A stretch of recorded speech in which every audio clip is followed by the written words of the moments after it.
Irmãos, abramos nossas Bíblias no livro de Apocalipse, capítulo 15. Apocalipse, capítulo 15, nós faremos a leitura de todo este capítulo, são 8 versículos. Apocalipse 15.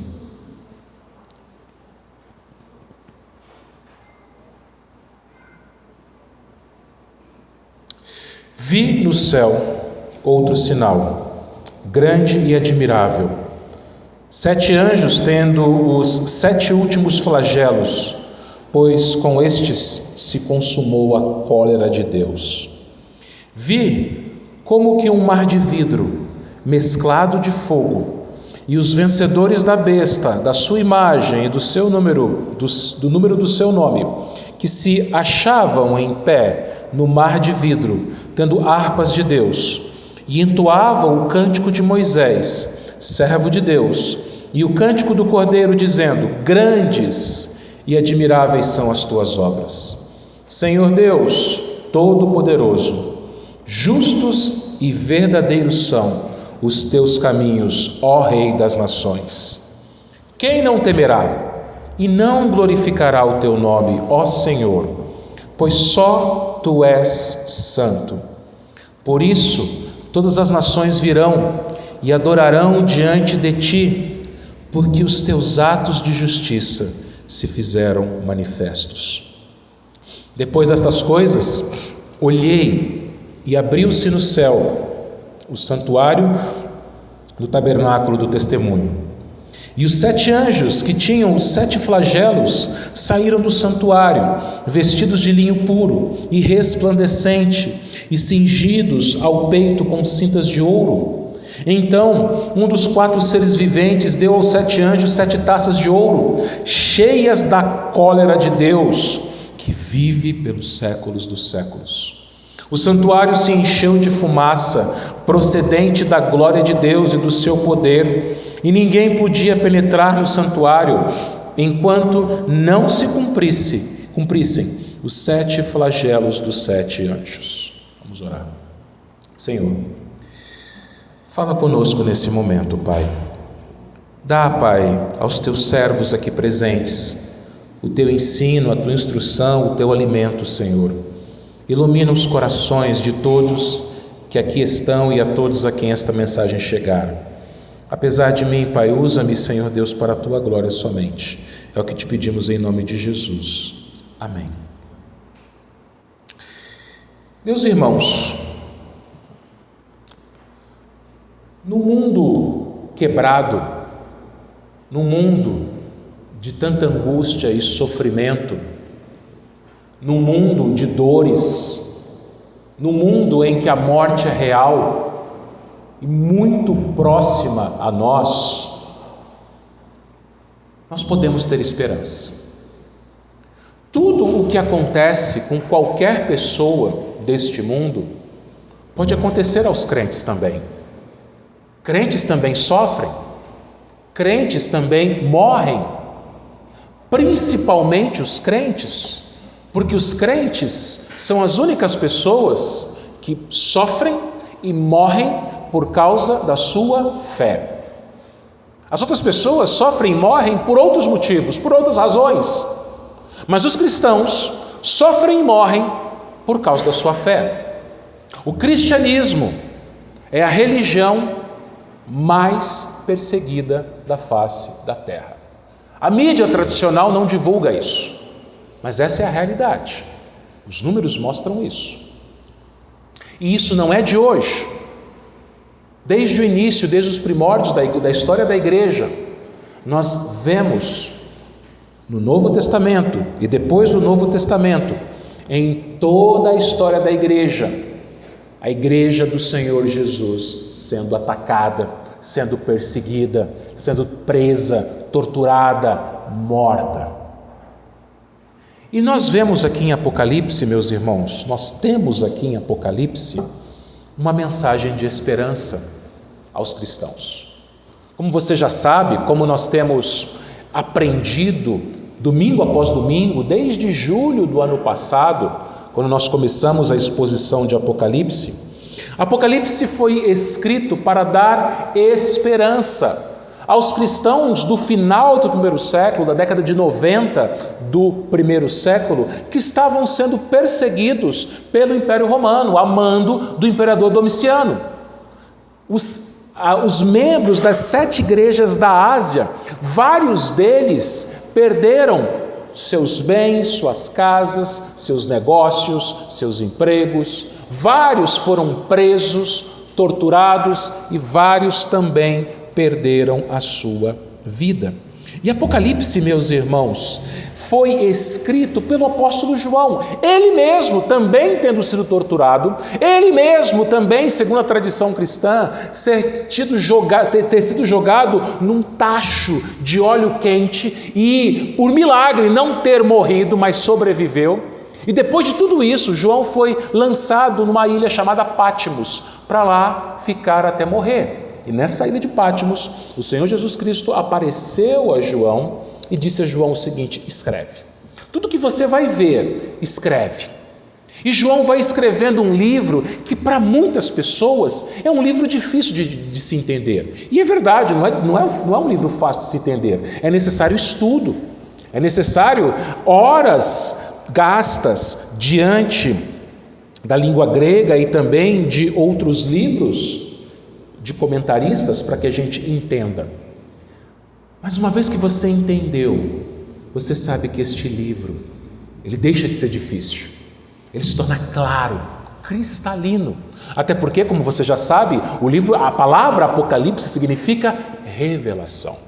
Deus tira o véu dos nossos olhos e nos revela a sua vontade, nos revela como será o fim de todas as coisas. E isso, ao invés de nos trazer medo, angústia, pavor, dúvida, nos traz esperança.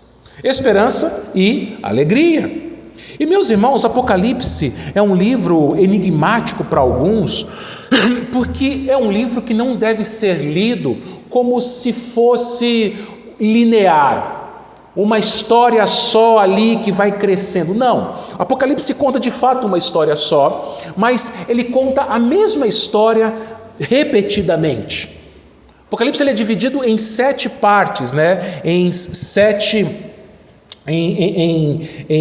momentos, do livro de Apocalipse, E do capítulo 1 até o capítulo 3, nós vemos que pelo meio da pregação da palavra, as igrejas são estabelecidas como candeeiro que iluminam o mundo. Então as igrejas, elas são os candeeiros, as igrejas, elas brilham a luz de Cristo no mundo. Nós vimos isso na primeira parte de Apocalipse, capítulo 1 até o capítulo 3. Certo? Capítulo 4 até o capítulo 7, a segunda sessão, a segunda parte, por meio dos 7 selos, o mundo perseguiu a igreja tentando destruir a obra de Deus da terra. Então nós vimos ali a perseguição da igreja na abertura de cada um dos 7 selos, na segunda parte, capítulo 4 até o capítulo 7. Terceira parte, capítulo 8 até o capítulo 11, as 7 trombetas, os juízos de Deus sobre o mundo que persegue a igreja. A quarta parte não é uma série de 7, mas é um interlúdio. O que tinha na quarta parte? Capítulo 12 ao 14, o dragão, os seus aliados, a besta que emerge do mar, que é o anticristo, a besta que emerge da terra, o falso profeta, os aliados do dragão, o dragão próprio Satanás. E o dragão, ele tentou impedir que Cristo viesse ao mundo, perseguindo a mulher, que era a igreja do Antigo Testamento, Israel, e depois perseguindo o próprio filho da mulher, que é o Senhor Jesus Cristo. Como o dragão não teve êxito, Jesus venceu na cruz, o dragão passa a perseguir os descendentes da mulher, que é a igreja do Novo Testamento, nós. E assim ele fará até o fim. E aí como é que terminou o capítulo 14? A quarta parte do livro de Apocalipse terminou falando sobre o julgamento, sobre os ímpios sendo esmagados no lagar da ira de Deus, formando um rio de sangue a ponto dos cavalos nadarem, com o peitoral dos cavalos nadarem ali naquele rio de sangue do lagar da ira de Deus. É quando o Senhor Jesus Cristo voltar e julgar os seus inimigos. Então é a mesma história, a história que compreende a morte e ressurreição de Cristo até a sua segunda vinda, a história da igreja nesse período em que a igreja prega o evangelho, a igreja é a luz do mundo, são os candeeiros, e à medida que a igreja prega o evangelho, Satanás e os seus aliados perseguem a igreja. Mas ao invés da igreja ter medo de Satanás e de seus aliados, a igreja avança. Por quê? Porque a igreja venceu. A igreja é vencedora e a igreja estará no céu com Cristo.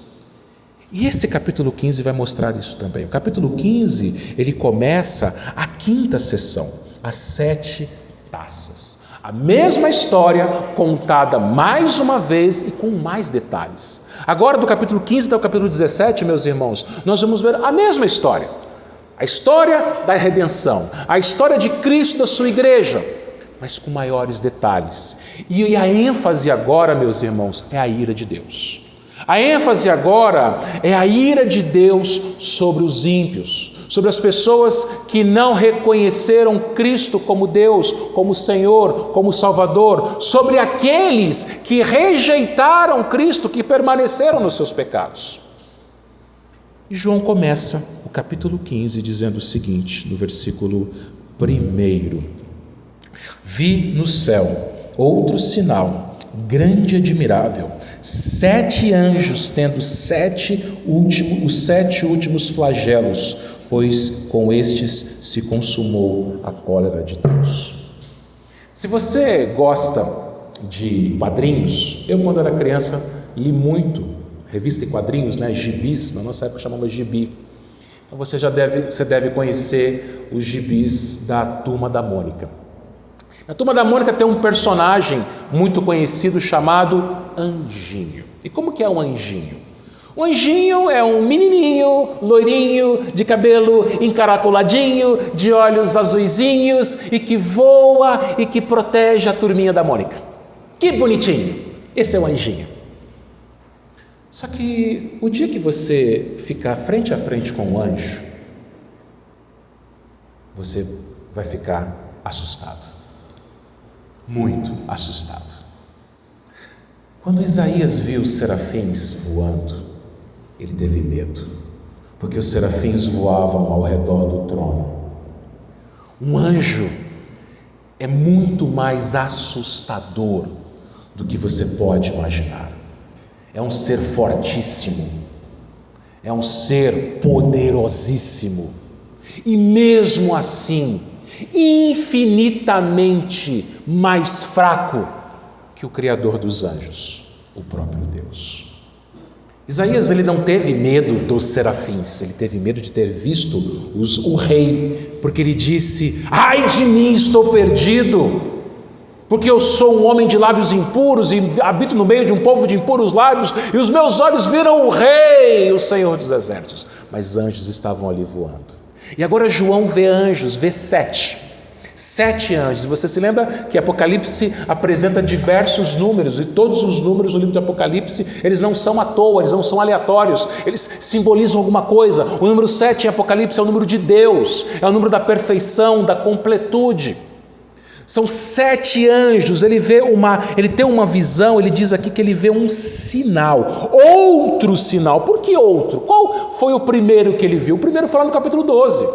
Lá no capítulo 12, João, capítulo 12, versículos 1 a 3, João fala assim: viu-se um grande sinal no céu, a saber, uma mulher vestida de sol, com a lua debaixo dos pés e uma coroa de 12 estrelas na cabeça, que achando-se grávida, grita com as dores de parto, sofrendo tormentos para dar à luz. Vi também outro sinal no céu, e eis um dragão grande, vermelho, com 7 cabeças, 10 chifres, e nas cabeças 7 diademas. Quais os sinais que João vê aqui em Apocalipse 12, versículos 1 a 3. Ele vê Jesus Cristo vindo ao mundo, o filho da mulher vindo ao mundo. Que coisa maravilhosa, que grande sinal. Mas ele também vê um outro sinal, o dragão feroz, vermelho, com 7 cabeças, tentando devorar Cristo.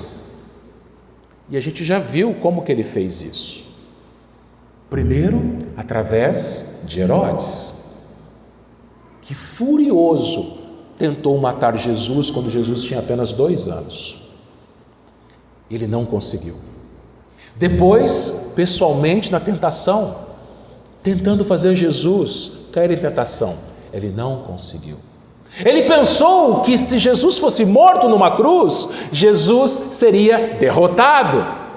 Pelo contrário, Jesus venceu na cruz. Então João vê todo esse quadro de maneira simbólica e ele fala um grande sinal. No capítulo 15, versículo 1, ele acrescenta um adjetivo. Vi outro sinal grande, admirável. 7 anjos. E como eu falei, o dia que você estiver frente a frente com um anjo, não vai ser o anjinho da Turma da Mônica, vai ser alguém bem diferente. E ele viu 7, e cada um desses anjos, cada um deles tinha os 7 últimos flagelos, pois com estes se consumou a cólera de Deus. Os flagelos aqui são os castigos de Deus, que depois a gente vai ver, eles virão administrados através de 7 taças. 7 anjos comissionados por Deus para castigar os homens, para derramar a sua ira sobre os homens. Você imagina o seguinte, a gente não consegue imaginar, meus irmãos, o que é a ira de Deus, o que é a cólera de Deus. Nós não conseguimos imaginar, sabe por quê? E nós nunca veremos isso sobre nós, porque Jesus já sofreu o castigo de Deus em nosso lugar naquela cruz. Mas João vê, está prestes a acontecer, está a um passo de acontecer, a ira de Deus sendo derramada sobre os homens.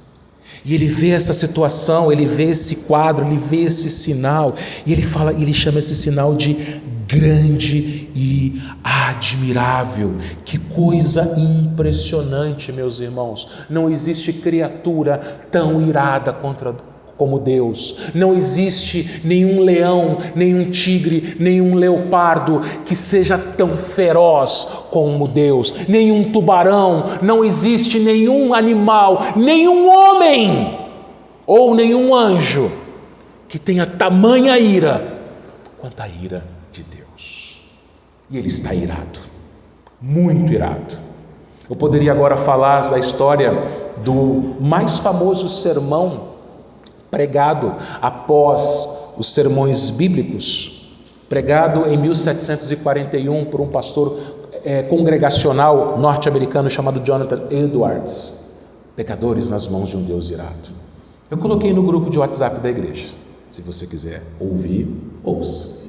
Em 1741, com 38 anos de idade, Jonathan Edwards, ele escreveu o seu sermão durante a semana. E os 3 dias que antecederam o domingo que ele foi pregar, ele passou em oração e jejum. Puxa, eu nunca fiz isso. Que vergonha para mim, eu que sou pastor. Eu deveria orar 3 dias e jejuar 3 dias. Mas quando ele foi pregar, a história diz que Jonathan Edwards, ele apenas colocou o sermão no púlpito e começou a ler, simplesmente. Mas à medida que ele lia o sermão, que está disponível para você ouvir e até ler, as pessoas na congregação começaram a gritar, começaram a se agarrar nos bancos, começaram a se agarrar nas pilastras, porque ali elas estavam ouvindo a respeito da ira de Deus. Meus irmãos, a gente não faz ideia o que é isso. João viu, e João falou, grandes e admiráveis. Mas o Senhor foi bondoso com João e concedeu a João uma próxima visão, uma visão mais bela. Antes de João continuar vendo a ira de Deus sendo derramada nas 7 taças sobre os ímpios, os olhos de João se voltam para uma outra cena, uma cena completamente diferente. Versículo 2: vi como um mar de vidro mesclado de fogo, e os vencedores da besta, da sua imagem, do número do seu nome, do que se achavam em pé no mar de vidro, tendo harpas de Deus. João, antes de ver os ímpios blasfemando contra Deus, que a gente vai ver isso depois, nos próximos sermões, que a hora que Deus derrama a sua ira sobre os ímpios, ao invés de eles se arrependerem, eles blasfemam contra Deus. Sabe por que não há salvação no inferno? Porque as pessoas, quando forem castigadas no inferno, elas não vão se arrepender, elas vão blasfemar.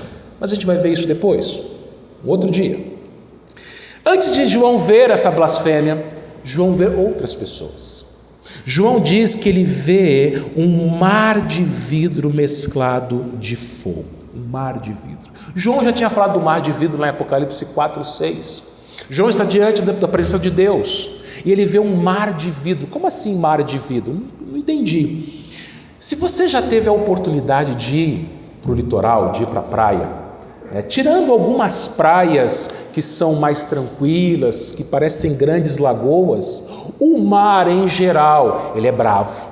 Ondas muito fortes, ondas poderosas, incontroláveis. O mar, a imagem do mar é uma imagem de fúria, de braveza, de violência. Essa é a imagem do mar. Por isso que no novo céu e nova terra não vai ter mar.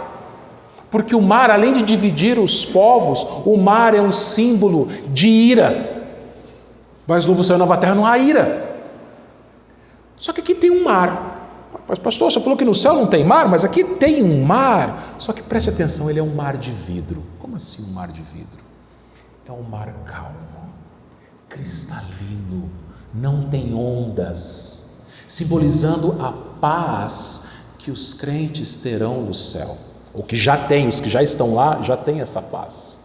Um mar de vidro, calmo, sereno, tranquilo. Já lembrou da música, né? Calmo, sereno, tranquilo. Um mar de vidro que não tem uma onda sequer, ele vê.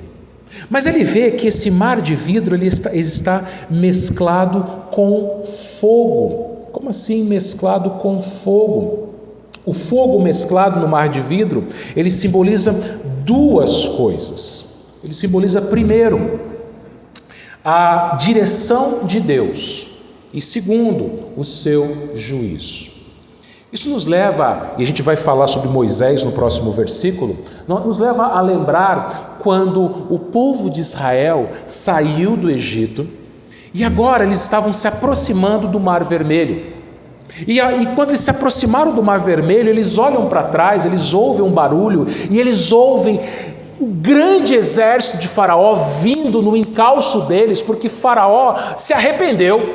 Faraó pensou, falou assim: o quê? Eu liberei aqueles meus escravos, mão de obra barata não, gratuita, eram escravos. Eu liberei aquele povo, não, eu vou atrás deles e vou capturá-los novamente. E Faraó pega os seus soldados, os seus cavalos, os seus carros, e ele vai ao encalço dos hebreus que estão se aproximando do Mar Vermelho, e quando eles chegam diante do Mar Vermelho, não tem para onde correr, porque se eles vão para o mar, eles morrem afogados. Se eles ficam parados, o exército de Faraó os captura. Mas Deus fala para Moisés: estende o cajado. E quando Moisés estendeu o cajado, o que aconteceu? O mar se abriu. O mar se abriu diante dos olhos deles e eles passaram a pé seco, enxuto pelo mar.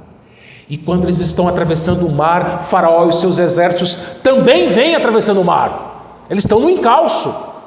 E na hora que o último pé hebreu sai do leito do Mar Vermelho, o mar se fecha e afoga Faraó e os seus soldados. Faltou dizer uma coisa. Essa travessia demorou, eram 6 milhões de pessoas. Então a noite entra, e como é que vai ser? Como é que eles vão enxergar? A Bíblia diz lá em Êxodo capítulo 14, que uma coluna de fogo iluminava o caminho dos hebreus. Então aqui no fogo, no mar de vidro, simboliza primeiro, direção. Mesmo que você atravesse as piores tribulações, os piores mares da sua vida, Deus está guiando você. A coluna de fogo guiou o povo. Só que o fogo também simboliza juízo. O último pé hebreu saiu do leito seco do mar, o mar se fecha e os egípcios são julgados e morrem afogados. E a Bíblia diz a respeito do lago de fogo e enxofre: o inferno é retratado como um grande lago de fogo e enxofre, onde o verme não morre, onde o fogo não se apaga. Eu falei isso algumas semanas atrás sobre o Guiína, sobre o lixão de Jerusalém, né, um lugar que ficava fora da cidade, e ali o lixo ficava queimando, carcaças de animais, restos mortais de indigentes eram jogados ali e queimando. E essa palavra grega, Guiína, é usada para o inferno. Então, meus irmãos, os vencedores, aqueles que venceram a besta, o falso profeta, o dragão, os crentes que passaram pelas coisas mais terríveis nessa terra, eles venceram e agora eles se encontram em paz, um mar de vidro. Os seus inimigos serão julgados, o fogo. Mas o texto ainda continua dizendo que eles têm as harpas de Deus. Eles têm as harpas de Deus. Quando você morrer, você não vai levar nada. Se você é casado, eles vão tirar a sua aliança e vão entregar para a sua viúva ou para o seu viúvo. Se você, minha irmã, usa brincos, eles vão tirar seus brincos, seus colares. Você não vai levar nada, apenas a roupa do corpo. Em alguns casos, só a parte de cima. Com o tempo, essa roupa ela vai apodrecer dentro do seu caixão. A sua carne vai ser comida de bicho. Se você for cremado, em poucos instantes você vira pó. Você não vai levar nada. Você vai chegar no céu sem nada. E quando você chegar no céu, o texto diz que você vai receber harpas de Deus. As harpas são dele, não são suas, não são minhas, não são dos anjos, são de Deus. Deus, ele vai te presentear com harpas.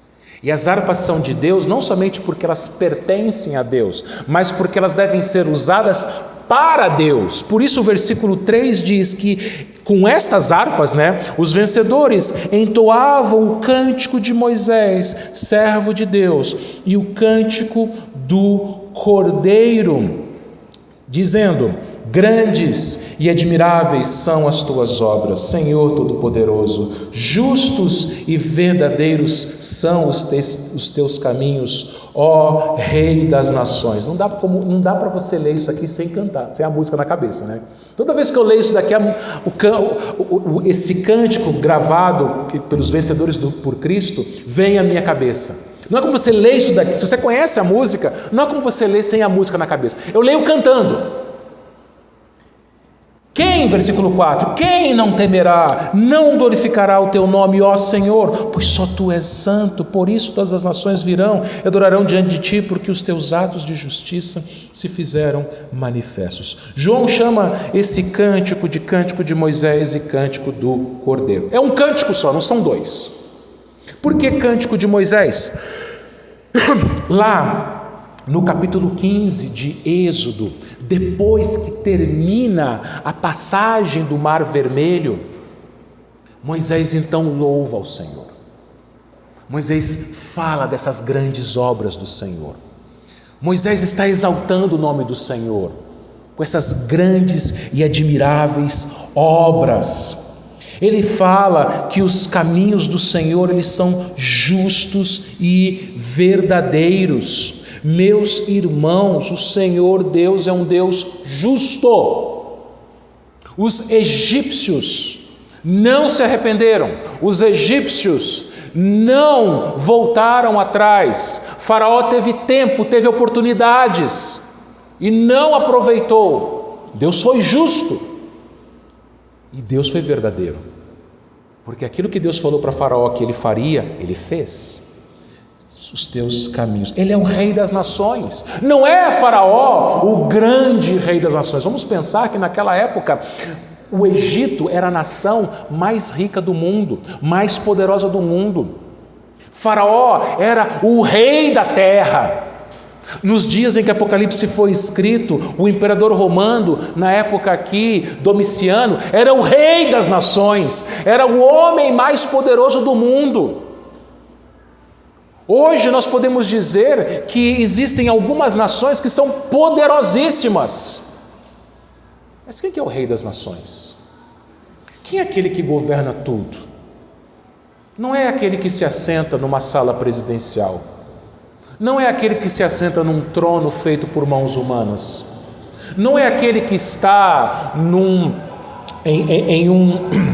não é aquele que está em uma sala como um juiz, com uma toga. Não, quem governa as nações é o Rei das nações. Ele é o único que pode fazer aquilo que ele quiser. Então Moisés, ele louva isso, e esse cântico ele é chamado também de cântico do Cordeiro. Por quê? Porque se não fosse pelo Cordeiro, os israelitas também tinham morrido. Se não fosse pelo Cordeiro, os primogênitos dos israelitas também teriam morrido naquela noite em que o anjo do Senhor passou pela terra do Egito. E nas casas onde ele não viu sangue na porta, ele entrou e ele matou o primogênito.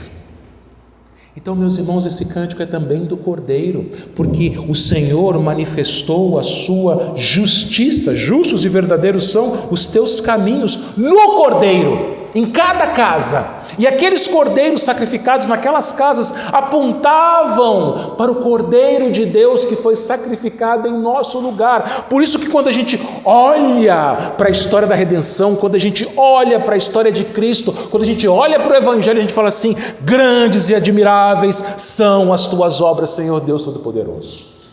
Porque que amor é esse de o Senhor enviar o teu filho, e o teu filho vir e morrer na cruz por mim. Eu que sou tão mau quanto os egípcios, tão mau como qualquer outro ímpio, tão pecador como qualquer outra pessoa, o Senhor morreu por mim. Que grande e admirável é essa obra, são as suas obras. E aqui são os vencedores louvando, são os vencedores diante do Senhor, diante daquele mar de vidro com suas harpas, entoando as suas harpas, cantando. Versículo 4: quem não temerá e não glorificará o teu nome, ó Senhor? Sim, porque quando o anticristo se manifestar, ele virá com sangue nos olhos, ele virá para destruir a igreja, ele vai conseguir. Nós já vimos isso lá em Apocalipse 13. Quando o anticristo se manifestar, a igreja será destruída na terra. Não existirá mais igreja como instituição. Esse prédio virá ao chão. Não haverá mais hall de membros. Não haverá mais bancos. Ele vai vencer. E as pessoas que estiverem no mundo vão falar assim: é Ele, o nosso Salvador. E vão adorar o anticristo. Mas vai durar pouco tempo. 2 tempos, 1 tempo, metade de um tempo, pouco tempo. E aí o Senhor Jesus virá, o Cristo verdadeiro virá. E aí aqui nós aqui estamos, Ele está vendo a gente, nós estamos aqui falando: quem não temerá e não glorificará o teu nome, o Senhor? Não é para temer o anticristo, não é para temer Satanás e os seus aliados. Quem é Satanás na fila do pão? Diante daquele que é o Rei das nações. Ninguém se compara a Ele. Por isso que os vencedores, eles estarão diante dele, louvando a Ele, e falando assim: quem não temerá? Quem não glorificará o teu nome, ó Senhor? Pois só Tu és santo. Por isso todas as nações virão e adorarão diante de Ti. Vejam, meus irmãos, não será apenas a igreja presbiteriana de Adamantina, mas todas as nações, crentes de todas as línguas, de todos os povos, de todas as nações, crentes do mundo inteiro, crentes de todas as épocas, juntos com suas harpas, louvando ao Senhor. João, ele vê isso, ele fica extasiado. João, ele vê isso, ele fica boquiaberto. Porque os teus atos de justiça se fizeram manifestos. Mais uma vez, João fala da justiça de Deus. Por que ele fala da justiça de Deus? Ele fala da justiça de Deus porque a justiça de Deus é sempre manifestada. Ela foi manifestada nos cordeiros, nas casas dos israelitas. Cordeiros morreram no lugar dos primogênitos israelitas. E os primogênitos dos egípcios também morreram. Deus, ele é justo. Alguém tem que morrer. O salário do pecado é a morte. Nós devemos morrer. Todos nós, todas as pessoas, toda a humanidade, em Adão, deve morrer. Todo mundo. Deus é justo. E várias pessoas vão morrer. Várias pessoas receberão esta ira.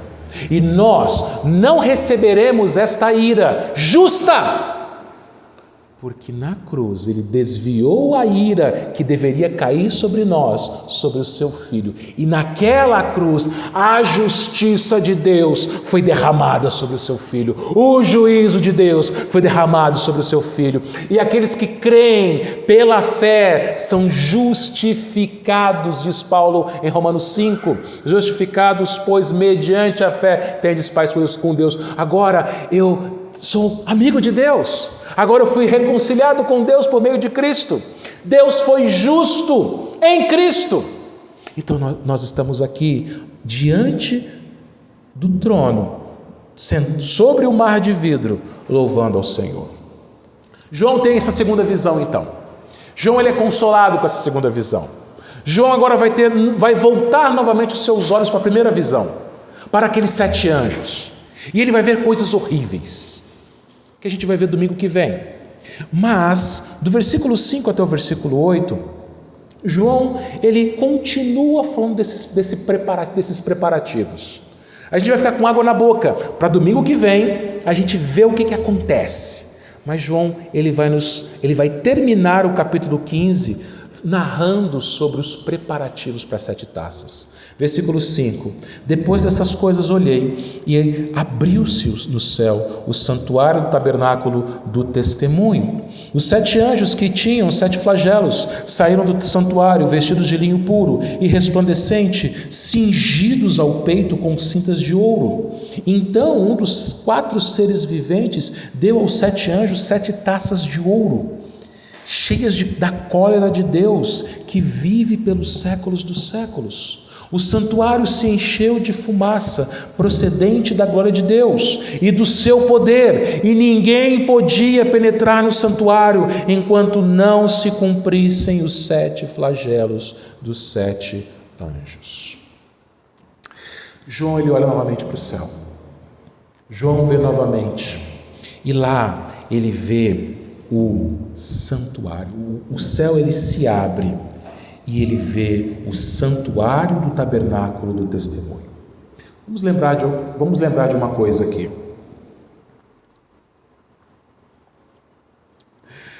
No Antigo Testamento havia o tabernáculo, que mais tarde foi substituído pelo templo. As pessoas, os crentes do Antigo Testamento, eles iam ao templo, primeiro ao tabernáculo, depois ao templo, e eles ficavam lá de fora, no pátio. Eles adoravam a Deus lá no pátio. Eles não podiam entrar no tabernáculo ou depois, mais tarde, no templo. O templo era uma construção, o tabernáculo também, só que o tabernáculo era uma tenda, né, feita de peles de animais. Depois o templo construído por Salomão, né, que eram dois cômodos. O primeiro cômodo, o lugar santo. Só quem tinha acesso eram os sacerdotes. Dividindo o primeiro cômodo do segundo cômodo, havia uma grossa cortina chamada de véu.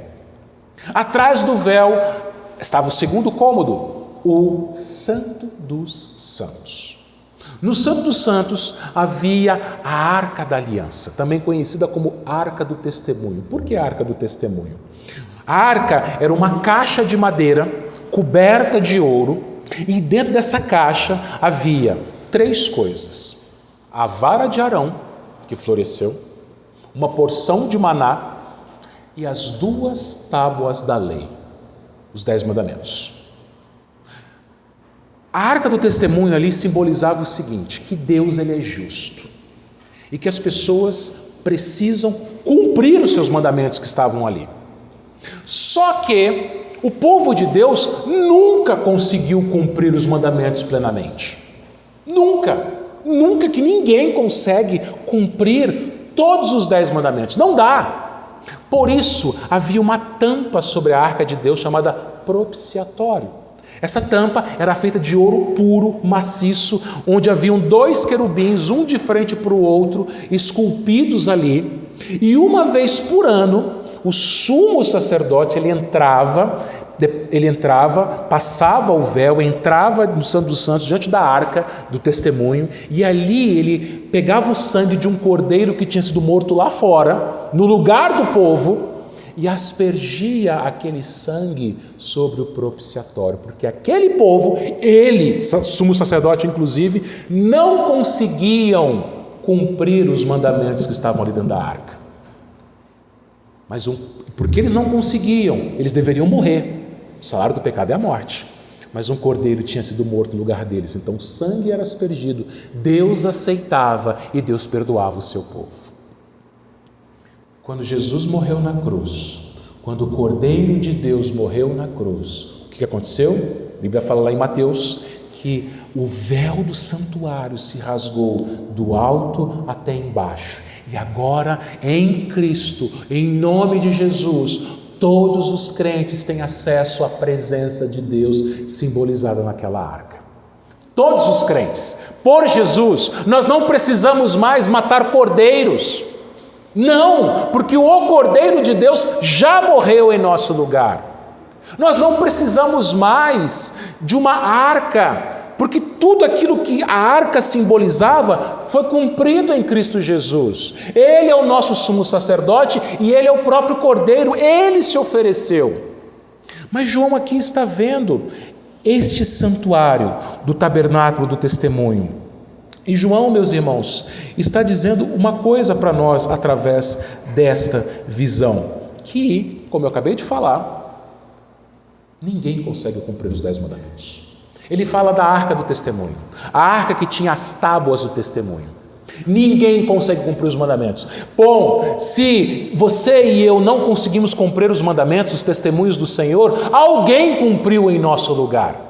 Veja que coisa incrível, grandes e admiráveis são as obras do Senhor. Quem que merece ser castigado por não cumprir os mandamentos? Nós. Teve uma pessoa que conseguiu cumprir todos os mandamentos, todos os testemunhos: Cristo.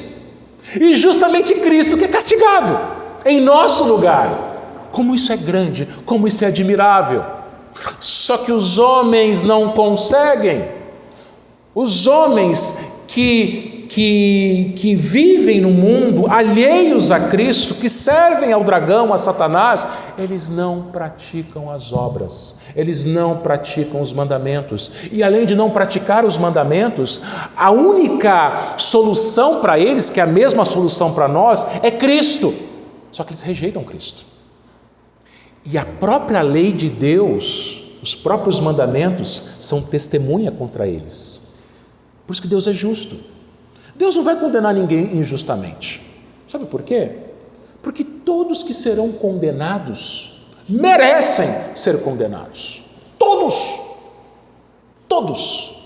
É só Deus colocar os 10 mandamentos aqui e colocar a pessoa aqui. Todo mundo. Inclusive nós. Mas por que nós não vamos ser condenados? Porque o sangue do Cordeiro foi aspergido. Porque Ele morreu em nosso lugar.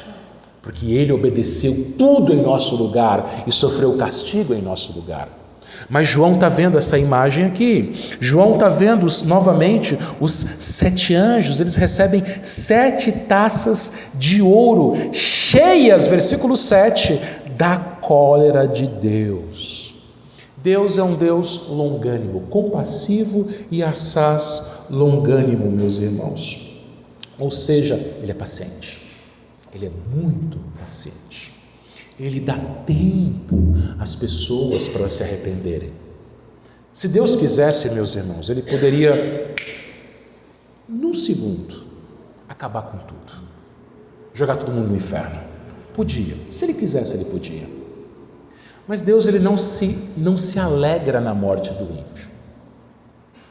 Deus ele não se alegra, Deus ele dá tempo às pessoas para se arrependerem. Deus ele colocou a igreja neste mundo para ser luz do mundo, para pregar o evangelho para que as pessoas se arrependam. E a paciência dele vai diminuindo, as taças vão enchendo. E quando as taças chegam no topo, na boca, chega a hora de Deus derramar as taças sobre os ímpios e derramar a sua ira sobre os ímpios. Por isso que ele fala que o santuário, versículo 8, ele se encheu de fumaça procedente da glória de Deus, do seu poder. Ou seja, ninguém mais tem acesso à presença de Deus. O santuário está cheio de fumaça, ninguém mais entra, ninguém mais intercede a Deus, porque agora é hora de Deus derramar a sua ira. Para a gente concluir, meus irmãos, eu queria destacar 3 lições, 3 aplicações com vocês. A primeira delas é a seguinte: Deus é um Deus irado. Conforme eu citei o sermão de Jonathan Edwards, pecadores nas mãos de um Deus irado. Existe uma frase muito comum no meio evangélico que é a seguinte: Deus odeia o pecado e ama o pecador. Espero que você nunca tenha falado dessa frase, porque ela é herética, ela é falsa. Pastor, mas Deus não é um Deus de amor? Como ele pode odiar alguém? Você lembra que nós lemos lá no Salmo 5:5? Se você puder abrir lá novamente, Salmo 5:5, ele diz assim, para você guardar esse texto, Salmo 5:5: os arrogantes não permanecerão à tua vista, aborreces a todos os que praticam a iniquidade. Se você tem a NAA aí na sua mão, a Bíblia na versão NAA diz assim: os arrogantes não permanecerão na tua presença, odeias todos os que praticam a iniquidade. Quem que pratica a iniquidade? Todo mundo. Então Deus é um Deus que odeia todos. Mas Deus não é um Deus de amor? Sim, mas Ele nos ama em Cristo. Ele não nos ama por causa de nós mesmos, Ele não nos ama por ter visto algo de bom em nós, porque Ele não viu nada de bom em nós. Nós somos estas pessoas do Salmo 5, olha o Salmo 5:5, olha o Salmo 5, versículo 6, tu destróis os que proferem mentira. Você já contou uma mentira? As crianças que estão aqui já contaram uma mentira? Já! Você já contou mentira? Já! Eu também! E o que Deus faz com mentirosos? Ele destrói. Pastor, não estou reconhecendo esse Deus. É o Deus do Antigo Testamento, do Velho Testamento. Deus do Novo Testamento é diferente, Deus de amor. Não é. É o mesmo Deus. Deus não vai destruir a gente, porque Ele já castigou o Filho dele em nosso lugar. Ele já derramou a sua ira do Filho dele em nosso lugar. O amor de Deus sobre pecadores não existe à parte de Cristo, fora de Cristo. Então sim, Deus é um Deus irado. Por isso que, voltando para o Salmo 5, olha o versículo 7, que a gente já falou na liturgia, Salmo 5:7. Porém eu, Davi falando, eu também merecia ser destruído, Senhor. Eu também sou um mentiroso, Senhor. Porém eu, pela riqueza da tua misericórdia, entrarei na tua casa e me prostrarei diante do teu santo templo, no teu temor. Então sim, Deus é um Deus irado, com taças cheias da sua ira. Meus irmãos, não há como permanecer na presença de Deus se nós não estivermos perdoados.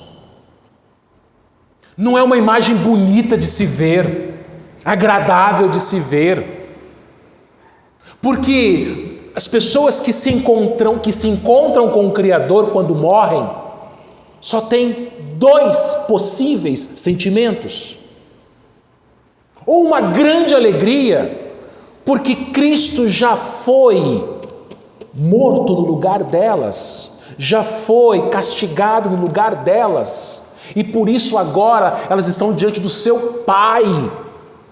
Ou um grande terror, Porque elas rejeitaram Cristo. Porque agora elas têm que acertar as contas com o Criador. Irmãos, sem Cristo, Deus não é Pai. Deus não é Pai daqueles que não creram no seu Filho. Sem Cristo, Deus é um Deus que derrama ira, muita ira. Por isso nos ensina a sermos obedientes. Nós temos um Pai irado. Ele não vai nos mandar para o inferno. Ele não vai nos castigar com a sua ira, com as suas taças. Mas Ele continua sendo um Deus irado. Ele não deixou de ser um Deus irado. Como diz Crônicas de Nárnia, Ele não é um leão domesticado. Por isso, quando nós pecamos contra Deus, Deus pode nos disciplinar. E a disciplina de Deus dói. A mão de Deus dói. Mas graças a Deus que a mão de Deus vem junto com a misericórdia. Para os seus filhos, vem junto com a sua misericórdia. E não é uma ira definitiva. É sim disciplina, mas não é definitiva. É sim disciplina, mas vem misturada com misericórdia, com restauração. Segunda lição, meus irmãos. Segunda lição. Deus é um Deus misericordioso. Nós lemos agora no Salmo 5:7. Deus é um Deus misericordioso. Lembra do texto de João 3,16? Pois, lembra? O que diz João 3,16? Porque Deus amou o mundo de quê? Tal maneira que deu o quê? O seu Filho unigênito para quê? Para que todo aquele que nele crê não pereça, mas tenha vida eterna. João 3,16 você conhece, mas você conhece João 3,36? Você já decorou esse versículo? João 3, capítulo 3, versículo 36. Olha o que diz João 3,36. Por isso, quem crê no Filho tem a vida eterna. O que todavia se mantém rebelde contra o Filho não verá a vida, mas sobre ele permanece a ira de Deus. Percebeu? O Deus irado e o Deus misericordioso, que é a mesma pessoa. Se alguém, João 3,36, se mantém rebelde contra o Filho, ele não verá a vida, mas sobre ele permanece a ira de Deus. Deus já está irado com essa pessoa, e a qualquer momento Ele pode derramar a sua ira sobre essa pessoa. Agora, quem crê no Filho já tem a vida eterna. Olha a misericórdia. Olha a misericórdia, porque o Senhor Jesus, meus irmãos, morreu por nós. Nosso coração é enganoso, é desesperadamente corrupto. Nós merecíamos essas taças que a gente vai ver domingo que vem. Nós merecíamos ir para o inferno. Nós merecíamos a ira de Deus, sermos queimados e atormentados no inferno. Meus irmãos, nós merecíamos aquilo que nós vimos no domingo retrasado, ser esmagados no lagar da ira de Deus. Nós não fazemos ideia do que é o inferno. Por isso que Jonathan Edwards, quando pregava o seu sermão, o Espírito Santo tocou naquelas pessoas, aquelas pessoas urravam de pavor, porque o inferno não é uma coisa simples, a ira de Deus não é uma coisa suave, fraca. Pensa na maior dor que você já sentiu, pense nos piores sofrimentos que você já teve nessa terra, não se compara, mas nem um pouquinho, o que é a ira de Deus, o que é o inferno. A gente não faz ideia do que é isso. E veja, pela misericórdia o Senhor nos livrou disso, porque Jesus sofreu na cruz exatamente a mesma ira, as mesmas dores, as mesmas aflições, a mesma coisa que um ímpio sofre no inferno, Cristo sofreu na cruz, para que você e eu não recebêssemos essas taças dessa ira de Deus. Por isso, meu irmão, minha irmã, você tem que louvar o Senhor. Você tem que falar: grandes são as tuas obras, Senhor Todo-Poderoso, justos e verdadeiros são os teus caminhos. Meus irmãos, de novo a gente vê os crentes adorando a Deus no céu, e de novo eu tenho que tocar no assunto de culto. Pastor, de novo você vai falar de culto? Sim, lembra que Apocalipse repete a mesma história? Então tem que repetir a mesma aplicação. Não dá para se conformar com um crente que falta no culto no domingo, porque no céu o que vai ter é um grande culto, um grande louvor, uma grande adoração, com pessoas do mundo inteiro, os eleitos de todas as nações. Como deixar o Senhor de congregar, como deixar de congregar com os demais irmãos para juntos adorarem ao Senhor no dia do Senhor? Por que tantas pessoas arrumam tantas desculpas esfarrapadas para faltarem no culto? Sendo que o Senhor Jesus sofreu coisas que a gente não consegue explicar naquela cruz em nosso lugar. Meus irmãos, a nossa geração é uma geração muito fraca. É uma geração muito dodói, cheia de desculpas esfarrapadas, que faltam o culto por qualquer coisa.